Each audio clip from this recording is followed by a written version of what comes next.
Introducing National Streaming Sports, live and on-demand sports talk programming that you can access 24/7. For the premier sports talk experience, tap into our Roku channel.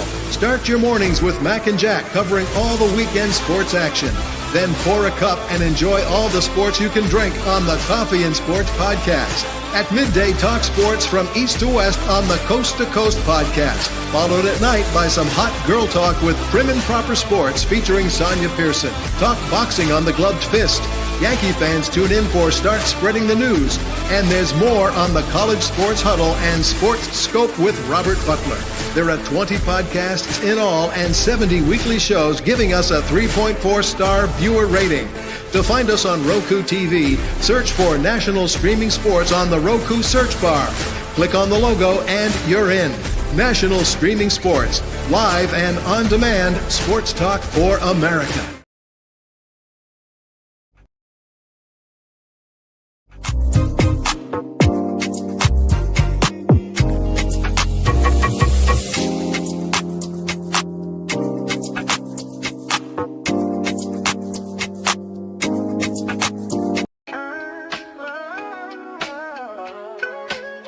Yeah, yo, it's game time, ain't no messing around. Huddle Sports Network, the best in town. From NFL rumors to the latest trends, we got all your sports, just tune in, my friends. Catch us on Roku, Fire Stick, take your pick. Facebook, YouTube, where the action's slick.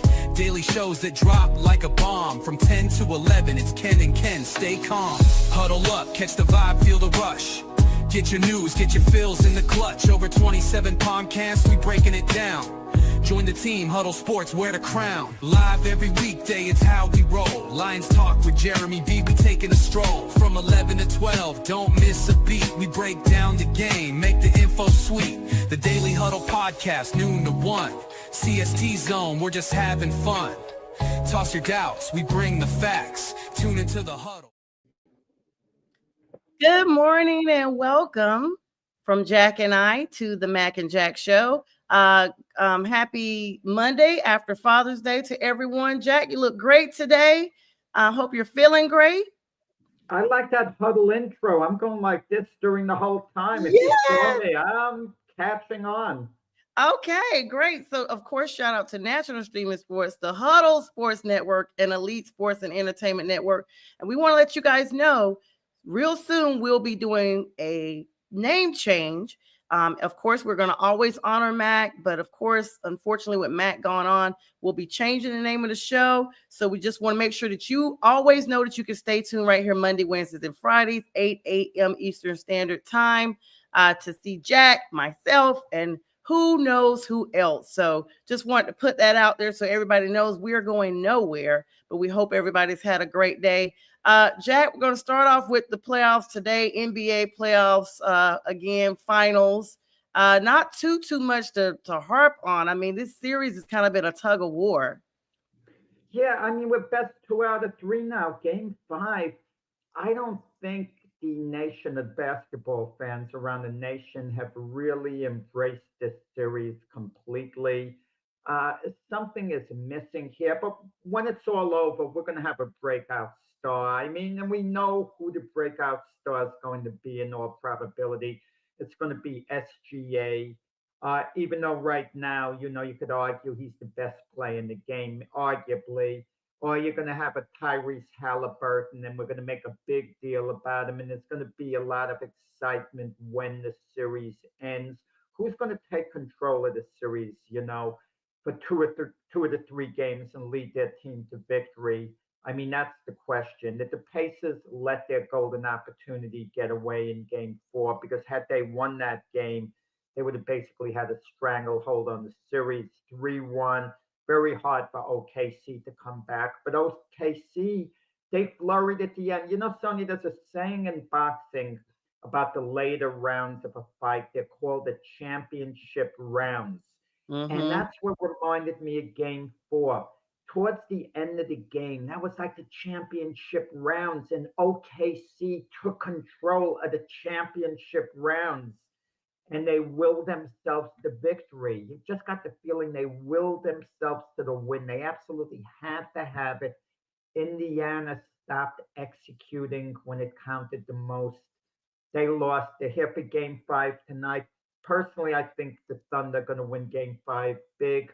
Maybe the Pacers bounce back in game six. Maybe anything, of course, could happen in a game seven.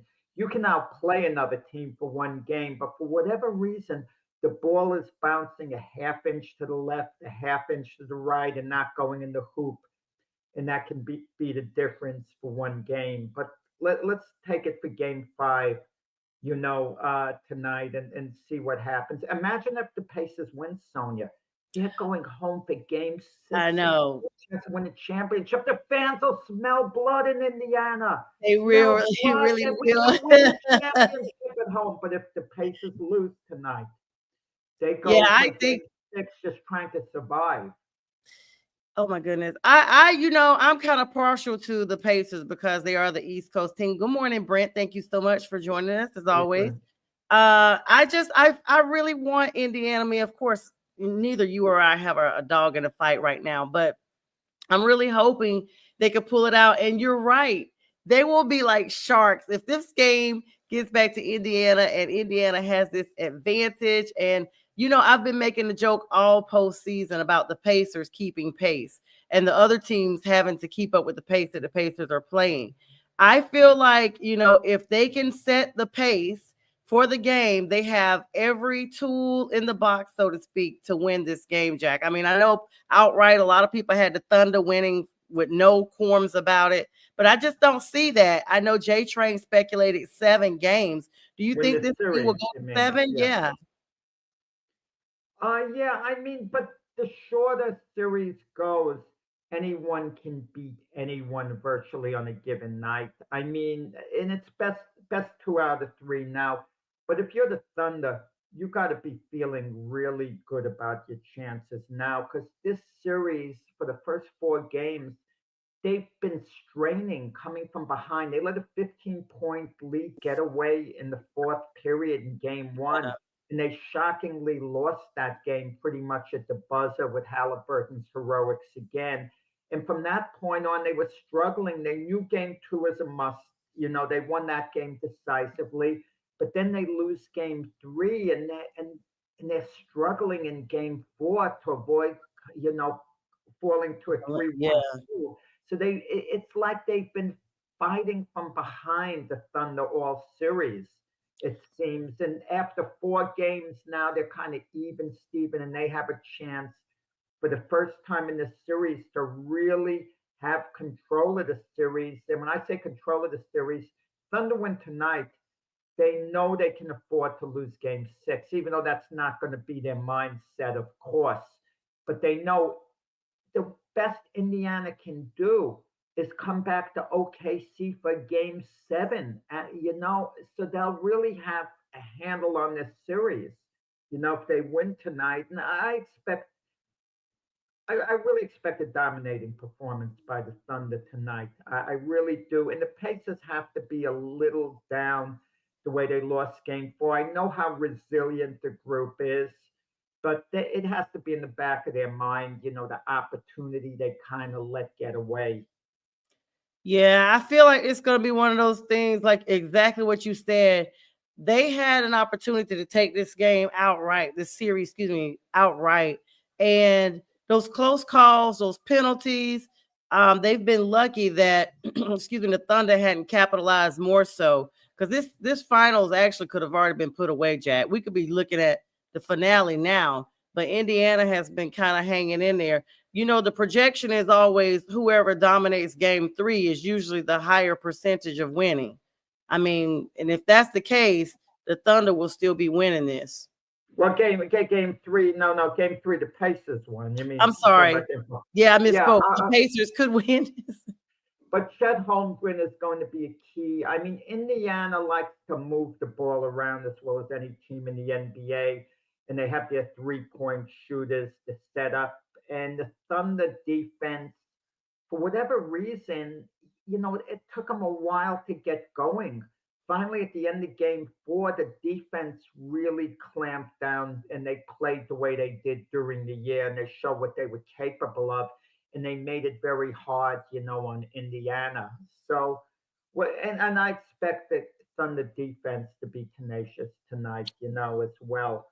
But around the NBA here, Sonia, it's not just the finals game. We're talking about the off-season activity. We're not going to Yes. beat the Nick head coaching search to death today. Let's give it a rest today Yeah. with the Knicks. Hopefully, by the time we come back Wednesday, maybe there'll be some movement on the Nick head coaching search. Maybe they would have even made an announcement by then. But there've been trades in the NBA, like Desmond yeah, the Bain yeah the going to the Memphis Magic. yeah the Memphis Grizzlies and Orlando Magic. Desmond Bain is traded from the Grizzlies there to the Mhm. Magic, and the Magic felt they were kind of caught in the middle. They have a good team, but for them to take the next step, they felt they had to make a substantial move. And this is a Mhm. substantial move getting Desmond Bain, one of the best shooting guards in the NBA. He's an elite 3-point shooter, shoots about 40% from Yep. three from over the 3-point line. But the Magic gave up a lot. They gave up Cole Anthony, a serviceable to good guard. I mean, I'm not excited. He's not someone you want to run your offense, but he's certainly a capable first option coming off the Serviceable. bench. And if you have a strong enough team, you can start Cole Anthony as well. He's a decent player, decent guard, put it that way. And Caldwell Pope to get, he's a little long in the tooth, but the Magic basically, getting rid of the contract there. And the four number one picks, basically, one of them's a swap, and the other, you Mm. know, I was thinking before the show, Sonia, the value of draft picks in the NBA compared to the NFL. No team's going to give up four number one draft picks in the No. NFL. And I don't care who the heck you're trying to get. Can you imagine you're the new, I'll just throw James's team there, the New Orleans Saints. They want Josh Allen. Let's make Yeah. believe they want Josh Allen. And Buffalo says, give us two of your starters now on your team and four number one draft choices. They think four number one picks. We can't do that. That's like a little over the top. I mean, maybe Yeah, you they have a wouldn't have no chance draft on for a a while. maybe you have a chance if it's Josh Allen, Patrick Mahomes when they're young, in their Mm. prime, they're young. Yeah, I would give up four number one picks for 25-year-old Patrick Mahomes. I would do that, okay? But it's normally crazy to even think of that. But in basketball, we have certain models. It was started with Rudy Gobert with Utah, Minnesota giving up a crazy amount. A crazy amount of picks. And Rudy Gobert has been a good player, but just not worth what they gave up. And the Knicks giving up a few number ones for Mikal Bridges.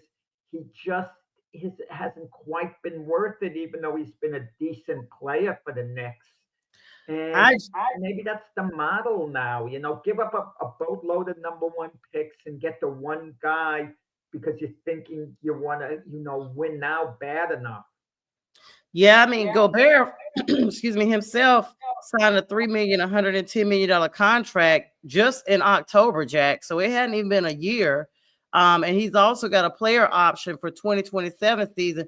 But then, like you said, he hasn't produced, what they really thought it was. So now there's a lot of trade rumors surrounding him. Basically talking about they could be getting a deal for him with players like Austin Reeves, or even like we talked about earlier, and we're going to talk about here now, Kevin Durant. But the T-Wolves have expressed, the importance that Gobert is going to be able to identify with their defense. And they haven't even looked at Jaden McDaniels or any Kevin Durant trade talks, which looks like they may either Gobert or even Julius Randle would need to be the primary salary for the deal if they're going to get rid of it. Right now, he's set to earn $35 million for this season. Well, you have a few teams that have to do something. It's interesting what you just said, Sonia, with Austin Reeves, because I can't imagine the Lakers standing pat. They're not going to win an NBA championship just relying on LeBron, Luca. Austin Reeves is the third wheel. He's a very good player. He's valuable to the Lakers, but are you better off if you can put a package together? And it would have to include Austin Reeves because he's the most appealing tradable player on the Laker roster. They're not going to trade Mhm. LeBron. They're not going to trade Luca. So Austin Reeves would be in a deal. But you get Rudy Gobert there. He would take. He would help Luca out actually. He would take off some of the responsibility for Luca having to step up on defense. Because Gobert's an excellent rim, protector and Gobert wouldn't have to worry so much about scoring because obviously Luca would take care of that, along with LeBron. And Kevin Durant, it's interesting who's going to wind up getting him. I mean, in Miami, he can't just stand pat. So, what can they put together? What type of deal for them to get Durant? Because that's one of the destinations he wants to go to. But my prediction is when all is said and done, the Houston Rockets are going to find a way to get Kevin Durant. And in my opinion, I think that would be the best place for him to go to from a basketball perspective, the Houston Rockets. I mean, when you talk about Kevin Durant, before we get there, let's talk about Reeves because you talked about him. He's kind of declined a little bit in the postseason, Jack. He's only his contract. He'd be the cheaper option to be able to be traded as part of the deal, because he's only going to be getting a little bit over 13 million as opposed to the 35 million we already mentioned. But Kevin Durant, he's kind of a little bit of a journeyman. And the fact that he's now about to be moved again, $54.7 million that he has waiting for him for this season under his current contract. But if he goes to the Rockets or even San Antonio is in the talks or even the Heat, it's like those are his preferred areas to go. But even the Suns have basically said, they'll prioritize whatever the best trade looks like for their franchise, even if it's a team that's not on his list. They're trying to basically looks like appease him or try to, give him what he actually wants to go. I mean, I don't even know if that's going to be beneficial in the long run. Well, Durant had liked being in Phoenix until they tried to dealt him. They just didn't win. And Devin Booker's off limits for the Suns. They're just not trading him. And they've got to do something. They've got to kind of break the team up. They didn't even make the play-in. I mean, they were the NBA's biggest disappointment by far. And this is 2 years in a row. They actually ran it back last year. They thought, we haven't had a big three of Booker, Durant, Bradley, Beal play together. So we're going to run it back. And more teams should try running it back sometimes. Shouldn't panic. Sometimes things don't work out. Not everyone's healthy playing together. So you kind of run it back and see what happens. I think Golden State is going to run it back this year because they're going to have Jimmy Butler from the start of training camp. And even though Jimmy Butler might not quite be the player he was, he's still good. And Steph Curry, Draymond Green, we'll see how much longer he can be Draymond Green. And you kind of build your rotation players around them. And so, I mean, what choice do you have sometimes but to run it back? I mean, the only player out there who could be a major difference maker would be Giannis. And no disrespect to Kevin Durant. Kevin Durant can be the missing piece to help a team win a championship. He's not going to win a championship at Miami.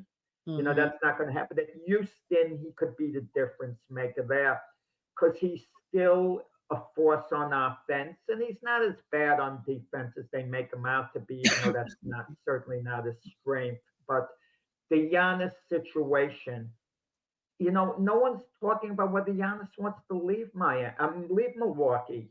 Nothing has been made clear. Nothing's been made clear whether Milwaukee wants to move on from Giannis. But everyone keeps saying, well, Giannis this, Giannis that. But what Giannis said a while ago about wanting to play for the Chicago Bulls, that didn't go over well, really well with me. You know what he said like a couple of Yeah. years ago. He sees himself winding up there, and you know it'll be interesting. But if Milwaukee is going to move on from Giannis, you do it when his value is at its highest, but you also know you have to get a tremendous amount from. And some of these teams have already given their bargaining chips away, like the Knicks, all those Mikal Bridges first round draft picks for that deal. Imagine they still had those picks, plus you could add in a couple of your starters now. You know, that may have gotten it done, but who would have known that Giannis would be available? He might still not be available. Yeah, I don't like when players are on certain teams, Jack, and they're already talking about going to another team. It makes for me for bad morale. Like you seem a little bit like you don't want to be there. And this kind of stuff makes mainstream media, and before you know it, there's some type of issue amongst players because they know you don't really want to play with them. It's just not the best thing to come out and be outspoken about, seeing yourself with another team when you're with the current team that's not even talking about trading you. Yeah, but it's what you want as a franchise. You're an Atlanta Hawk fan, correct? Mm-hmm. Trae Young is very popular in Atlanta, correct?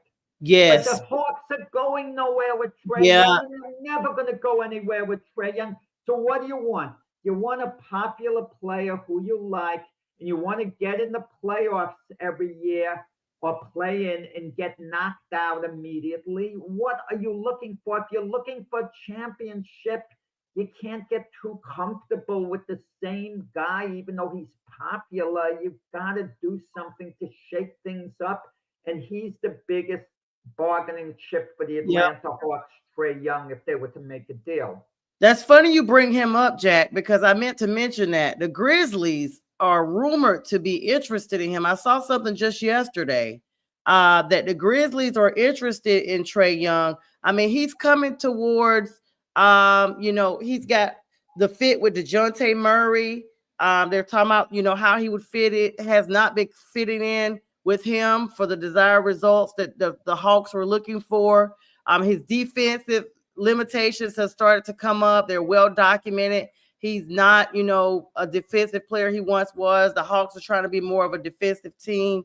And then the new draft picks that the Hawks got, Zachary Resasher and Dyson Daniels, and then they recently got Jalen Johnson. The Hawks are looking to try to like retool this whole franchise. The younger, I mean, Trae's not super old, but they're going younger, Jack. I tell the Grizzlies, give me what you got from Orlando, and I'll give you Trae Young. Let's get Ja Morant. Bring Ja.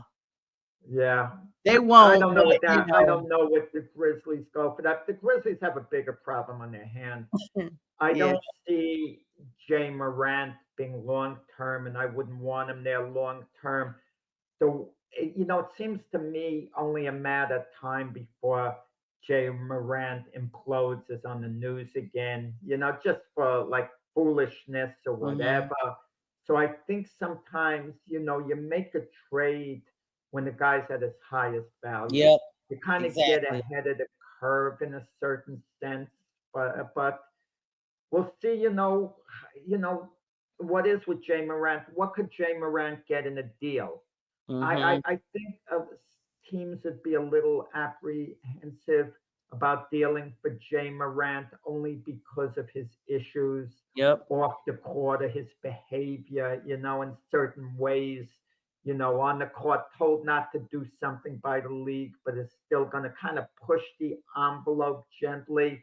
And I'm not saying he's a bad person, a mean-spirited person, but he's acted irresponsibly. Let's put it that way. So. And in the maturity, you'd hope would be a little greater than it's been, but maybe he's getting there. I don't know. It's been a little quiet, but it's just because, the season hasn't been as busy right now. Everybody's focusing on the finals. A lot of things that he does kind of comes out after the fact. So we'll see, Jack. As I like to always say, the verdict is still out. And of course, good luck to those teams tonight in the NBA playoffs. Let's switch over to some MLB here, Jack.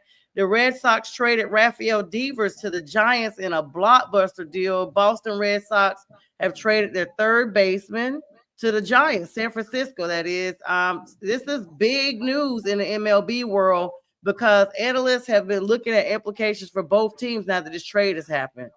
I gave it a lot of thought, Rafael Devers' attitude. Yeah, Okay.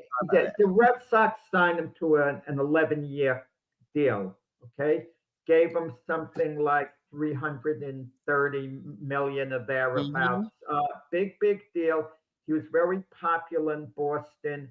He was like their franchise player. When they signed him to the deal, he was the Red Sox third baseman. Not a good defensive third baseman, an elite hitter, has an elite bat, but not good defensively, but, had the ability to perhaps improve defensively. Okay. He had a little upside, a little athleticism where he could have improved somewhat. So what did the Red Sox do? Like a year, two into the deal, they signed Alex Bregman as a free agent from the Houston Astros. Bregman is one of the best third basemen in baseball, excellent defensively.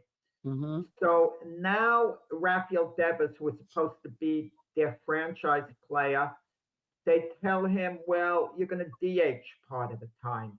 And Devers thinks of himself as a third baseman. You're making me a DH, and Devers is thinking of himself as being a leader on the team. He re-signed with Boston rather than go the free agent route.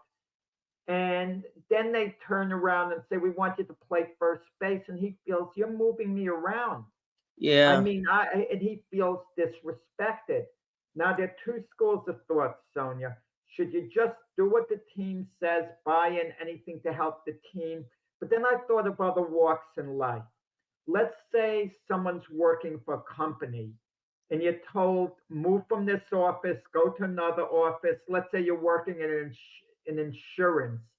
You go from handling home claims to car claims, and you don't like, being moved around. But they figured, we just gave you a hefty raise. We just gave you a lot more money, but you took the extra money thinking you would be doing so and so, but they figure you're well compensated, but this is what's best for the company if you do this, because we're bringing in an expert in the other area, and it's a tough one. But what happened, things got so bad, Sonia, with Rafael Devers, when he was with Boston, when he said he's not going to play first base. You made me a DH now. Find another first baseman. I'm just going to DH. The owner flew to Atlanta to actually talk with him, to have a discussion. Oh, wow. The owner, how much we need you, this and that. And he still wouldn't buy in. He refused to play first base. Red Sox could have benched him. They could have suspended him. But instead, they DH'd him. They gave in to him. But they knew, look, we gave in to you, but we can't have you on the team with this attitude. So they made a deal with the Giants, and the Giants have been looking for a big bat like Devers for a while. They tried to sign Bryce Harper, it didn't work out. They tried to sign Aaron Judge, it didn't work out. And then Rafael Devers, they got their big bat. They gave up some players who were considered really good prospects at some point, plus, a couple of starting pitchers who've been so-so, but do have upside, have potential, and, we'll see how the deal works out. But for the Red Sox, too, they don't have to pay any of his salary. The Giants are assuming the whole, his whole salary, the little over 30 million a year. It runs, I think, through something like the year 2033.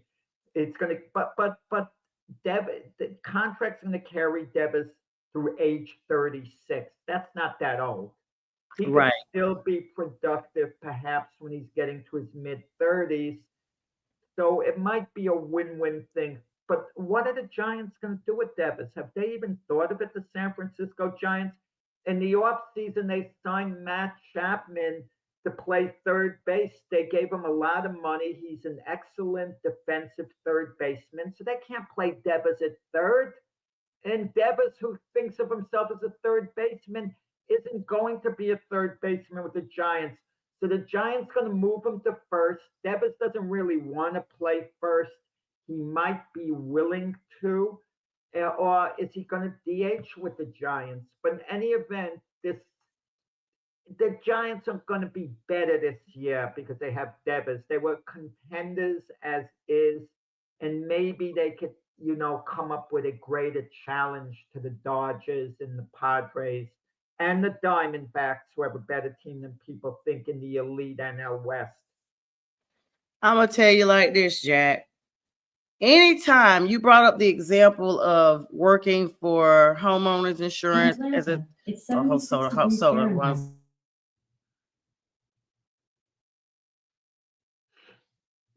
I'm sorry. Every day at 8:30, she tells me the weather, and she's on blast today. I'm so sorry about that. That's okay. Listen, if you can tolerate listening to me, it can't be any worse. What's coming back at you now? No, it was just the weather. I was going to say, you brought up the example of being a claims adjuster for homeowners versus car insurance. And that's really a good comparison because it's the same title, but it's not the same work. The work volume, everything is different. Even though you're still a claims adjuster, you're working in a different department. And I think there's a difference in saying that you're taking a job and you are not doing anything that you're supposed to be trained to do, and actually taking a job that is more versatile, that they tell you when you take the role on. You have job descriptions, Jack, and even in the most clerical positions, they'll tell you, you got to be able to lift 10 pounds. That's usually the standard in everything, even though the likelihood of you really moving anything, if you're just sitting and typing all day and entering information for courts, is very far and few between, unless somebody wants a copy of a very large file. And in that case, you're not even the one that's getting it, but it's in the job description.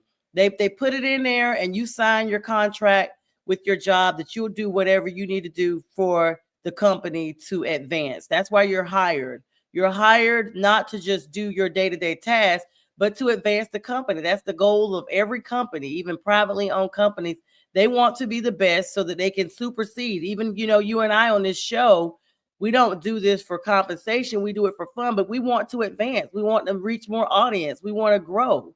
And so the fact that he put the franchise through all this hoopla, having the owner fly to meet him, to basically try to coach and coax him into being in this position. I mean, congratulations to the Red Sox for getting rid of him. This is what you start as a toxic. These players that have a lot of talent, but they have no type of quorum or personality whatsoever to be loyal to the company that gave them a chance. And the Red Sox signed him, and I'm glad they're not paying any of this right now, that they are free and clear, because eventually, Jack, the same thing is going to happen with the Giants if he gets in a position that he's DH and he's not playing where he wants to play. Yeah, it happens in all walks of sports. Players ask to switch positions. He doesn't want to. But it's hard to imagine. Take an Aaron Judge. He's the Yankee captain, okay? And Aaron Judge, great representative for the Yankees. He's been an outfielder. Imagine the Yankees said, Aaron, you're playing first base from now on. He might not be happy about it. He might discuss it behind closed doors. But guess what? He would play first base.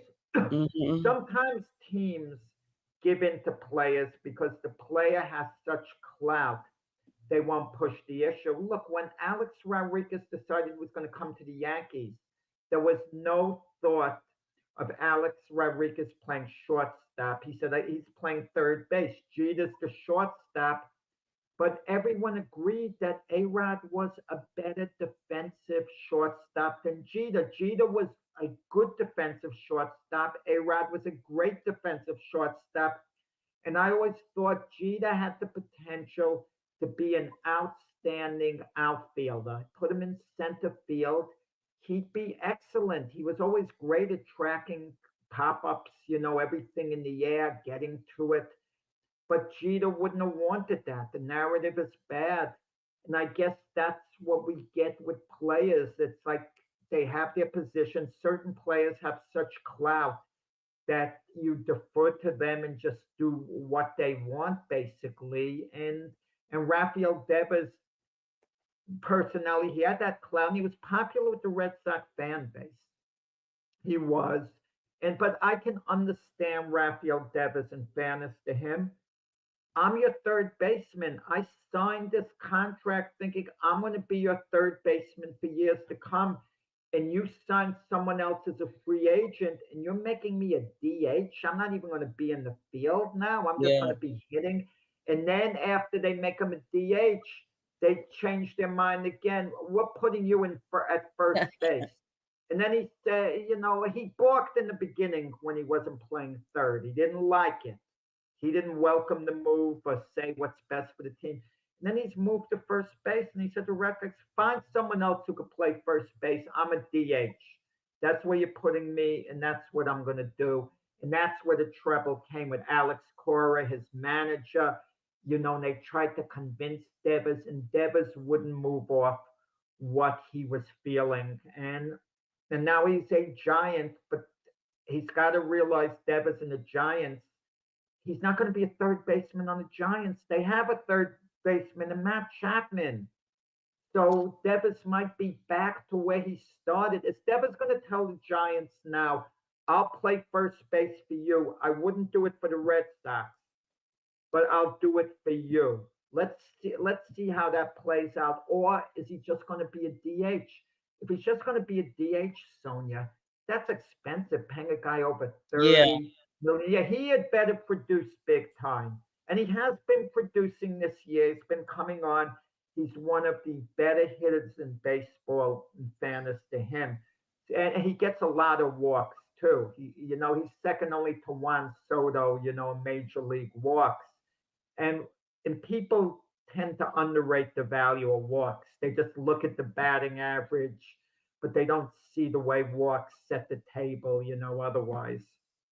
Yeah, I feel like he's gonna feel like his talents are wasted if he's assigned as a DH, Jack. I feel like he's gonna think like, why was I traded just to play the same position for another team? I mean, I don't know how his personality is. It almost seems like they have it out for him. If you're gonna draft him, he doesn't want to play this position. The position he's good at. Why would you pay that much draft money? Isn't quite the word. He was trade. He was the Red Sox third. They signed. There was a big demand in Red Sox Nation to sign Rafael Devers to a long-term deal. Because they'd lost another player. They lost Mookie Betts before him in free agency, but they did make an offer to Mookie Betts originally. But they didn't overwhelm Betts. And Betts wanted to become a free agent. They would have really had to push the envelope to sign Betts, make him an offer that was so big that he couldn't have turned it down, at the time. And it was popular with Red Sox Nation when they signed Devers, but in the end, it just didn't work out. And I don't think Devers was unhappy in Boston, at this point. I mean, I can't say what he was really feeling. By all appearances, I should say, he was unhappy with everything unfolding with the tug of war. You don't want to keep telling people, no, I'm not going to do it. I'm not going to do it. I'm not going to do it. And he was insulted when the Red Sox signed Alex Bregman, because his attitude was, "Why, I'm not good enough to be a third baseman. You're begging me to stay. You're giving me all this money. You're telling me I'm the man. I'm a leader of this team. And now you're kicking me off my position and making me a DH." But, but good luck to him at San Francisco. Good deal for the Giants. How good a deal it is for the Red Sox remains to be seen with the players they have, who develops, who doesn't. We'll At least see. they freed up some money, Jack. At least they freed up that responsibility because that money, long as they have that They have money, plenty of money. They have plenty of money. I know. Speaking of, Shohei Ohtani is going to be making his starting pitching position tonight against the San Diego Padres. This is long awaited, his first time. Now they're not expecting him to pitch a lot. In fact, they're saying it's going to probably only be one inning in his first time out because they've been using their bullpen a lot, Jack. But this is the long awaited moment that Dodgers fans have been waiting for. To see Shohei as a starting pitcher. And, now that they've signed him to this big contract. And so the fact that this is 21 months after he had this elbow surgery is going to be significant to see how he performs. That's almost 2 years, Jack. Wow. Yeah, I think I've gone into discussion with Mac. I think I mostly remember. I might not have it down perfectly, so forgive me, Mac. From listening from up there. I think he was against Ohtani pitching, figuring the injury factor, the risk factor. Why pitch him? I mean, you can't get too timid. You have to pitch him. Everyone is thinking, well, Ohtani could get hurt. They need his bat. But Ohtani's an elite pitcher. He would translate into being the number 2 starter on most pitching staffs in the major leagues when healthy. Okay, when healthy. So how about thinking of it another way that no one does? Why don't you just pitch Ohtani and don't play him normally if that's the case? People think don't pitch him because he could lose his bat. I'm thinking don't use his bat because he could get injured pitching wise. I mean, with that said, I'd play him both ways. But when all is said and done, as crazy as it seems, Ohtani, if he stays healthy, and that's the if, could conceivably, and I just say conceivably, have more value to the Dodgers as a pitcher than he does as an everyday player. Because in reality, he's just an everyday DH. They don't play him in the field. I'd like to see him play the field too. So what risk is there? I mean, he just swings a bat. That's why certain DHs, I have a hard time voting for them for MVPs. They don't play the field.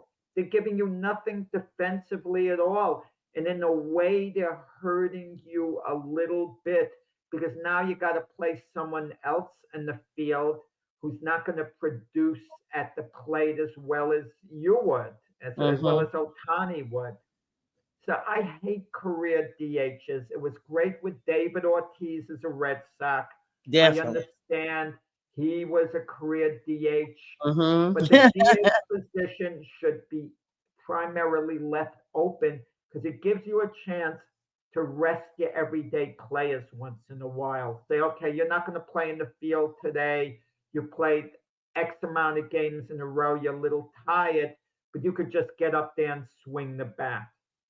Yeah, I definitely agree with that, Jack. And so best of luck to Shohei. Of course, unfortunately, my Braves got beat down yesterday on Father's Day right here in Atlanta by the Colorado Rockies, 10-1. I had friends at that game in honor of Father's Day, and I didn't even know the score, Jack, until this morning when I was, listening to the news to get ready for our show. I was like, by the Rockies? What is going on with the Braves?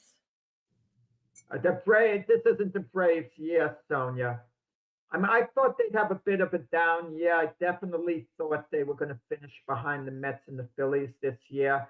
I could just see a little bit, over the years, they've lost some players, losing Max Fried to the Yankees. Oh, my gosh. This year, I knew that was going to hurt. Max Fried might be the Cy Young Award winner this year, certainly if he's pitching the way he has. But it's just not their year, Atlanta. They're going to be playing the Mets this week. It starts a couple of series with the Mets. And if Atlanta has any hope of making a move this year, it's got to start this week against the Mets. They've just got to finally respond. And when you lose to the Colorado Rockies, the Rockies are awful. Jack, the Rockies might set a major league record for ineptness this season. Yes, this is, let me tell you, I'm so angry at the Braves as a franchise because this is all their fault. This is not just having a slump for a team. They got rid of all their major hitters since the 2021 championship. They got rid of Soler, they got rid of Duval, they got rid of Rosario, they got rid of Rodriguez. Let's talk about Freddie Freeman. You talked about Max Fried. I mean, even Soler came back one season. They got rid of Matt Olson. I mean, it's just crazy. All the people they've gotten rid of. And how do you expect to win if you got rid of your championship, all your team that won the championship, Jack? Well, the Braves have made good moves too. And keep in mind, they've been a perennial playoff team. Not this year, but they were even in the playoffs last year. Yeah, it's but not like worse. It's not like they've been mediocre for a while. And they have made certain moves like signing young players to long-term deals years before they could reach free agency to assure that they'd be Atlanta Braves for a long time, like Ronald Acuna, Michael Harris. They've made moves like that. But with that said, I think the Braves are the most disloyal organization in baseball. I mean, I can't get over, even though it was years ago, John Smoltz, who should have been a career Brave. At the end of his career, they're getting very petty in what they're going to pay him. And he signed Smoltz, a low-level contract, a few $1 million with the Boston Red Sox, which Atlanta could have easily matched for Smoltz to be a career Brave. Yet, the Brave organization, but they did turn around after they lost Freddie Freeman and they signed Matt Olson. So they did, there's certain moves they've made, which for a little bit as well. Now they're talking about trading Chris Soler to the Yankees. Well, yeah, it's talk, but the question is what they would get back in any deal. And you wonder Chris Sale, they could get a bunch of young prospects, you'd think, for Chris Sale, some contender who would want him. But let's see whether the Braves clean house. I'm not a believer in cleaning house for any sports team if that player has years left on his contract. Just because the season seems lost, you don't become sellers. You just kind of regroup for next year. You kind of basically, the term is bite the bullet, let it be, and then next season comes around and you're starting out new again. But the Braves have some chips, to deal away if that's the route that they want to go. Well, they're talking about now they may even be trading Marcell Ozuna if they can't just get, like, they're trying to put together this. If the team continues to struggle, they're basically willing, Jack, to clean house now. Like, except for Acuna, of course. But like Marcell Ozuna was one of their big hitters as well. So I'm a little disappointed, but I mean, let's try to plug in some NFL real quick before we pop off of here. I don't know if we'll have time to talk about the big news I want to talk about, so I'm going to try to run through. Let's start with the big news then, Sonia. Okay, all right. Get to the main event. Stop with these prelims to lead up to it. Get right to it. Travis Kelce lost weight. That's not big. That's your big news, Travis. That's not big. That's not big. The big news, of course, is Antonio Brown, Jack. Legal problems again. He's been having a few minor issues off and on over the last few years, but this is major. This is out of the Miami-Dade area, Florida, of course. Attempted murder arrest warrant has been signed for him. They now have U.S. Marshals and law enforcement everywhere looking for him because they don't even think he's in the state of Florida or in the United States. In fact, because he posted a video that looked like he was somewhere in the Middle East. So apparently back in May 16th, there was a fight that occurred, a boxing event. And Antonio allegedly said that some guys jumped him, tried to rob him of some jewelry he was wearing after the fight. Well, later on, some people said they saw the video, some people said they didn't. Well, everybody has a cell phone now, Jack, and they have, eyes in the sky. There's always, some type of AI stuff that's always watching. It looks like Antonio himself started an altercation with another person that was attending this boxing event. And during the altercation, a security guard gets involved to try to break the argument up. Antonio grabs the security guard's gun from his waist and runs towards the person that he's arguing with, because the person is now retreating, and shoots at him twice, striking the person in the neck. The person had to get treated for a bullet graze. Thank God, nothing worse. So the judge sees this video and he's like, you know what? This is not self-defense. Antonio was not robbed by these group of men that he said jumped him. He is the aggressor.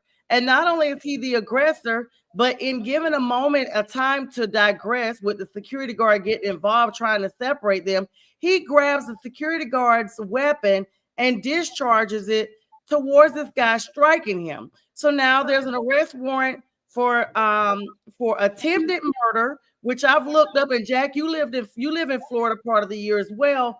Florida, just for attempted murder, the person doesn't even have to pass away, is life imprisonment without parole just for the attempted murder. And if he's convicted of the lesser offense, which is the second degree of that, that's still 15 years, Jack. This is big. This is really big. And Antonio clearly has fallen all the way off the wagon at this point.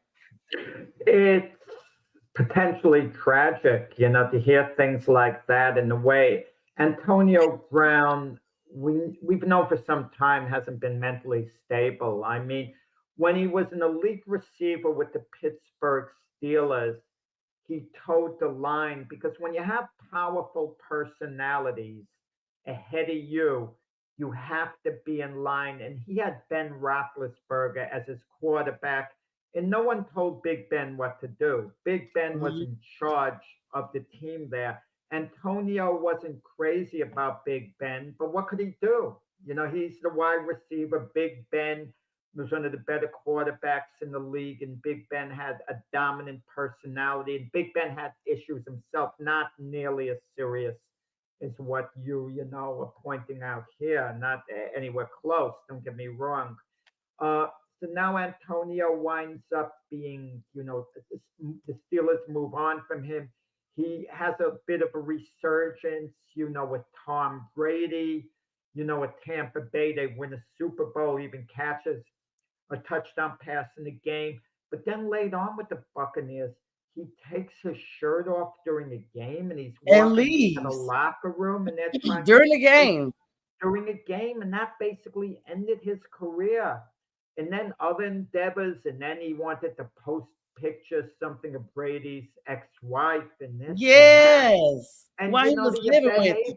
And the behavior was so erratic. It was so troubling, and he would, and it was apparent. I told myself I would keep away from a guy like that. He's just not mentally stable. And now we hear this, what went on with the boxing match. And if true, I mean, it's serious business. Yeah, I mean, serious business. Go ahead, but what makes it tragic, Sonia? Think about all the money that he made and the life that he could have lived going forward. Just invested. He could have just chilled out. He could have gone every morning to he could have lived in Florida, gone to the nicest coffee shop every morning. They would have known him. Have your breakfast. Does he like golf? He could have played golf. He could have done this. He could have helped with the local high school football team, done a little coaching. He could have filled in his days nicely and not had to worry about anything financially. Think of it. But people, they get their lives messed up. Sometimes it's circumstance, sometimes it's their own doing. And in the case of Antonio Brown, sadly, this seems to be his own doing. Should he have gotten help at some point? Could he have gotten help? What could I say? I mean, there's, of course, we don't assert any guilt or innocence on anybody. We're just talking about the facts here that have come out in the news. We don't know. Yeah, we don't know. Happened. We want to assume it's innocent until proven guilty, because that's what, legally everyone has that right. But it's so hard to negate when people have things on film and record it, Jack.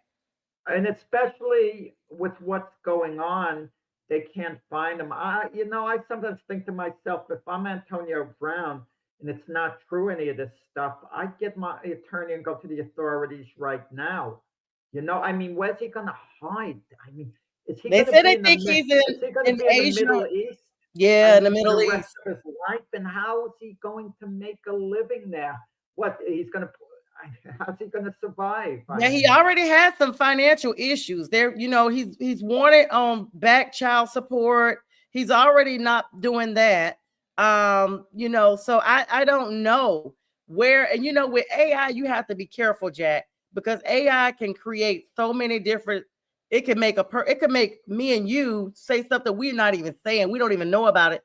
So I don't even know if he's in the Middle East or not. But Antonio Brown filed for Chapter 11 bankruptcy last year because he said he only has less than $50,000 to his name.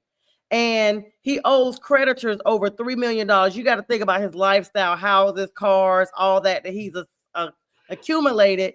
$1.2 million court judgment that he had to a moving truck driver because he assaulted him in 2020. So that guy turned around and sued Antonio. He got unpaid taxes, so the feds are looking for him because he hasn't been paying his taxes, child supports, and other creditors for all this lifestyle that he's accumulated.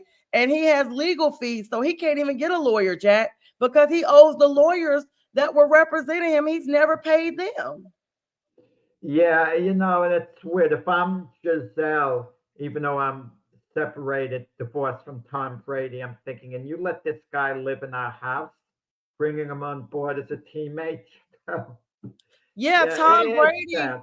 I was so floored that's when I knew there was a problem, Jack. Tom seems to be, regular guy next door type Yeah, guy. People just know him because of his football acumen and things like that. But he seems to be a really nice person. yeah, You take it, Antonio Brown, and he has to know that before everybody else knew, he had to know there was some questionable things about Antonio because that's your friend. You know your friends. that You was know his their teammate. behavior. He welcomed him And he on still board, welcomes him. and And yeah, then, all of a sudden, during not even on the sideline, Jack, Antonio was on the field and just took his shirt off and ran off the field. I thought he was sick or something, like some, medical issue. And, because I'm like, maybe he's, overheated or something, you just never know. Even though it was bizarre, it still was like, okay. And then you just go on social media, yeah, I'm quitting the NFL today. Dude, what? yeah.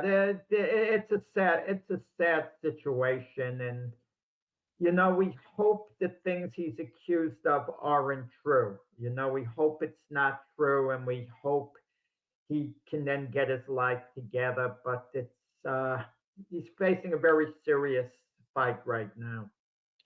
I mean, he only owes $15,000 to one. I say only because with his type of money that he had, he only owed $15,000 in child support for one of his kids, and he couldn't even pay that in 2023. Yeah, I mean, he's gone on social media and gotten into arguments with his kids' moms, and I mean, business ventures. He tried to buy a football league over in Albany, the Albany Arena football team, and he went into this business venture with one of the national arena teams, kind of trying to like Dwayne Johnson is doing UFL, yeah. that kind of thing. And that failed. He had earned, this is the saddest part right here, Jack. He earned over $80 million in his career from the NFL alone without the endorsements. This is just from the NFL. And he has less than $50,000. How he lost that all. I'd love to see a trail of how he lost the money. I mean, I let me take it back. I'd be fascinated by seeing a trail. I wouldn't love seeing it. I hate the idea that he lost that type of money, but how? How do you lose that type of money? I mean, and you should know how much you have in your pocket. Listen, if I have a few dollars in my wallet, let's say I have $50 in my wallet, I'm aware of when I'm down to $25. I'm aware of that. You know what I Yeah. mean? How could he not have been aware that his fortune was dwindling and not stop? at some point. We don't know, but we wish him the best. There's no drug use speculated, but best of luck to Antonio. Jack, always a great show with you. We got to abruptly stop here, but we appreciate everybody for all the likes, loves, and everybody have a great day. Of course, Glove Fist tonight at 7 p.m. Got our friend coming on here, and we'll hope to see you guys all there. All right. God bless.